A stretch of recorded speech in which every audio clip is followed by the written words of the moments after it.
Hello everyone, welcome back. तो कुछ इस तरह का साउंड अभी मेरे स्कूटर से आ रहा है। परसों मैं एक्चुअली लॉन्ग ट्रिप पे गया था, 160 किलोमीटर कवर किया था मैंने। तो थोड़ा सा ख़राब रास्ता था बीच में, तो यहाँ वहाँ पे ये आवाज़ आना स्टार्ट हो गया। जैसे कि आप देख सकते हैं, मैं फोकस करता हूँ यहाँ पे। आप यहाँ पे देख सकते हैं कि ये यहाँ पे पूरा गैप आ गया है यहाँ से। तो इसके अंदर का जो फिटमेंट है वो लूज़ हो गया है। आप जैसे देख सकते हैं, ये हेडलाइट भी हिल रहा है इसकी वजह से।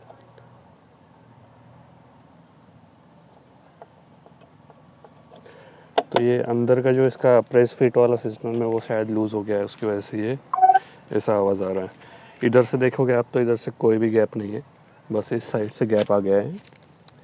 तो अभी मैं सर्विस सेंटर ही जा रहा हूँ। मैंने कल ही कंप्लेंट रजिस्टर किया था ऑनलाइन, तो उन्होंने आज कॉल किया मुझे कि आ जाइए सर्विस सेंटर पे स्कूटर को लेके। तो मैंने उनसे कहा है कि मुझे एक पैनल भी रिप्लेस करना है।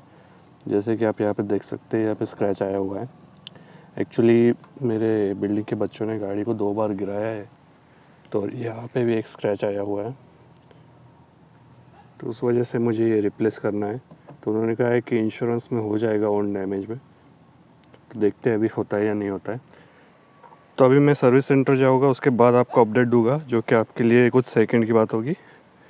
तो मिलते हैं थोड़ी देर बाद। तो गाइज़, मैं सर्विस सेंटर से वापस आ चुका हूँ। जैसे कि आप देख सकते हैं, ये पार्ट फिक्स हो चुका है। अभी मैं कैमरा फोकस कर रहा हूँ यहाँ पे, आप देखिए ये पार्ट पूरा फिक्स हो चुका है। इन्होंने यही पूरा पार्ट ही रिप्लेस कर दिया है। जो पहला पार्ट था वो लो क्वालिटी दिखा था।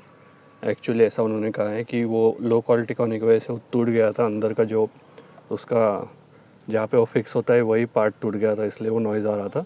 और यहाँ पे आप देख सकते हैं कोई इसमें गैप नहीं है, तो काफ़ी अच्छे से ये फिक्स हो चुका है। तो अभी मैं आपको चला के दिखाता हूँ और फिर बताता हूँ कि और कौन कौन से पार्ट इन्होंने रिप्लेस किए हैं और क्या क्या प्रॉब्लम फेस हुआ इसी नॉइज़ इश्यू को फिक्स करने में। तो अभी मैं आपको चला के दिखा देता हूँ एक बार। तो जहाँ पे मैंने कल शूट किया था वीडियो, वहीं पे मैं शूट कर रहा हूँ, ताकि आपको क्लियरली डिफरेंस समझ में आ जाए कि अभी नॉइज़ आ रहा है या नहीं आ रहा है। तो अभी मैं यहाँ पे माइक लगता हूँ अपना और चलते हैं।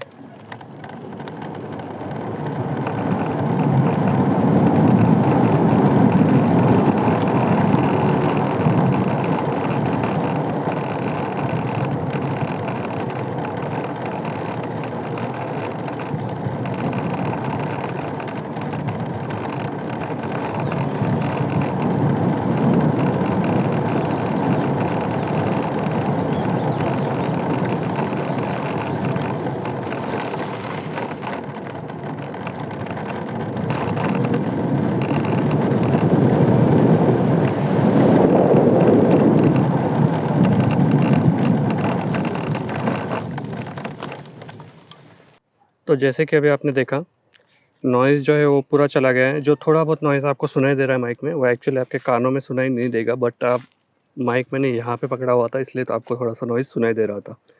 तो एक्चुअल में वो नॉइज़ आपको सुनाई नहीं देने वाला है।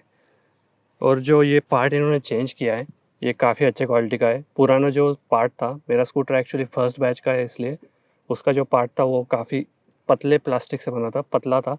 तो ये जो है, ये एक्चुअल में काफ़ी मोटा वाला प्लास्टिक है और काफ़ी अच्छे क्वालिटी का है। मैंने एक्चुअली कंपेयर करके चेक किया दोनों को सर्विस सेंटर में ही, तो ये काफ़ी अच्छे क्वालिटी का है जो नया पार्ट इन्होंने डाला है। तो अभी देखते हैं कि एक्चुअल में ये टिक पाता है या नहीं, क्योंकि जो हेडलाइट यूनिट है ये इसी पे माउंट किया है। ये जो प्लास्टिक पार्ट है, इसी पे हेडलाइट यूनिट माउंट किया गया है। तो इसका जो वज़न है वो काफ़ी ज़्यादा है, इसलिए वो टूट गया था पार्ट। और उसके जो कनेक्शंस थे जिससे कि वो माउंट किया जाता है यहाँ पे, वही टूट गए थे। तो वो जो कॉन्टैक्ट्स है अभी, वो काफ़ी अच्छे क्वालिटी से बनाए गए हैं, काफ़ी मोटे प्लास्टिक से बनाए गए हैं। मैंने एक्चुअली चेक किया उनको, तो मुझे डिफरेंस समझ में आया है। तो काफ़ी मोटे क्वालिटी का प्लास्टिक है, जैसे कि आप यहाँ पे चेक कीजिए, आपको थिकनेस दिख जाएगा इसका। मैं एक्चुअली पिक्चर डालता हूँ डिस्प्ले पे, आपको समझ में आ जाएगा कि कहाँ से टूटा था पार्ट। एक्चुअली इस तरफ से ही टूटा हुआ था, यहाँ से अंदर जो माउंटिंग पॉइंट होता है वही टूटा था। तो आपको पिक्चर में समझ में आ रहा होगा कि वो पार्ट का क्वालिटी और ये पार्ट का क्वालिटी काफ़ी डिफरेंट है। वैसे कितना क्लियरली आपको समझ में नहीं आएगा, जब आप उसे टच करके देखोगे तो आपको समझ में आ जाएगा। वैसे ये वाला जो पार्ट है ये फिक्स नहीं हो रहा था जब उन्होंने ये रिप्लेस किया, तो बाद में उन्हें पता चला कि रीज़न क्या है इसे फिक्स ये फिट ना हो पाने की। तो ये जो स्विच पॉइंट है, इस स्विच बोर्ड जो देख रहे हैं आप, ये नया है। जैसे कि आपको डिफरेंस समझ में आ रहा होगा, ये नया है और ये वाला पुराना है, तो आपको डिफरेंस टोटली समझ में आ रहा होगा। तो इसके जो कॉन्टैक्ट्स है अंदर जो इसे कनेक्ट करते हैं, माउंटिंग पॉइंट, वही टूटे हुए थे स्विच के एक साइड के, तो उन्होंने स्विच रिप्लेस कर दिया पूरा। और जो स्विच रिप्लेस करने के बाद भी उन्हें एक और प्रॉब्लम समझ में आई कि डिस्प्ले का जो कॉन्टैक्ट था नीचे से, वो टूट गए थे। ये जो डिस्प्ले आप देख रहे हैं, ये एक्चुअली नया डिस्प्ले है, तो उन्होंने डिस्प्ले ही बदल दिया है मेरे स्कूटर का।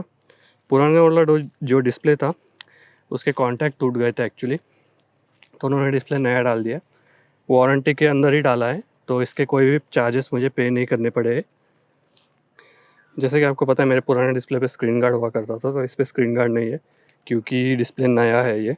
और जो पुराना वाला डिस्प्ले था मेरा, उसको जो चिपकाया गया था एक्चुअली, जो पॉइंट होते हैं उसके, उसे चिपकाया हुआ था। तो सर्विस सेंटर वाले भी हैरान थे उसे देख के कि कैसे चिपकाया हुआ है। उन्हें लगा मैंने चिपकाया है, तो मैंने कहा मैंने इसे खोल के भी नहीं देखा है अभी तक। तो वो एक्चुअली पहले से ही चिपका के दिया था, शायद उन्होंने डिलीवरी करते वक्त या फिर डिलीवरी से पहले उन्होंने चिपकाया होगा उसे। ये जो पूरा डैशबोर्ड है, ये पूरा प्लास्टिक से बना हुआ है।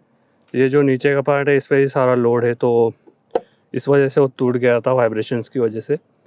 तो अभी जो पार्ट इन्होंने डाला है काफ़ी अच्छे क्वालिटी का है उनके हिसाब से, तो उसने कहा कि काफ़ी अच्छे क्वालिटी का ये नहीं टूटेगा। तो अब ये चेक करते हैं हम कितने दिनों तक ये चल पाता है। वैसे स्विच की क्वालिटी काफ़ी सेम ही है, कोई डिफरेंस लग नहीं रहा है मुझे। फील भी सेम है बटन्स का, और इधर के बटन्स का भी फील सेम है, तो कोई चेंजेस नहीं है न्यू स्विच में और पुराने स्विच में। तभी मैं आपको दिखाता हूँ कि डिस्प्ले में क्या चेंजेस है। आपको कैमरे में समझ में नहीं आ रहा होगा, बट ये जो डिस्प्ले है, इसके कलर्स काफ़ी डिफरेंट है मेरे पुराने वाले डिस्प्ले से।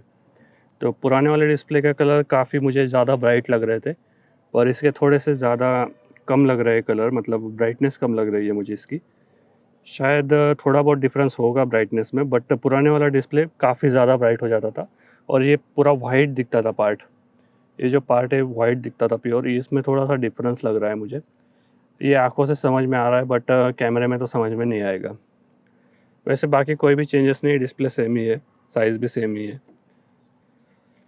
तो मैं स्कूटर को बस नॉइज़ इश्यू की वजह से सर्विस सेंटर में ले गया था, बट मेरे जो स्कूटर का डिस्प्ले है और बटन्स है वो भी चेंज हो गए, और नीचे का ये पार्ट भी चेंज हो गया।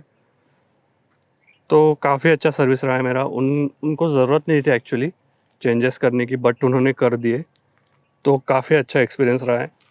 उन्हें कस्टमर की काफ़ी फ़िक्र है, कस्टमर को कोई प्रॉब्लम ना आए, इसलिए उन्होंने सारे पार्ट चेंज कर दिए। जो आगे चल के प्रॉब्लम क्रिएट कर सकते थे, वो भी पार्ट चेंज कर दिए।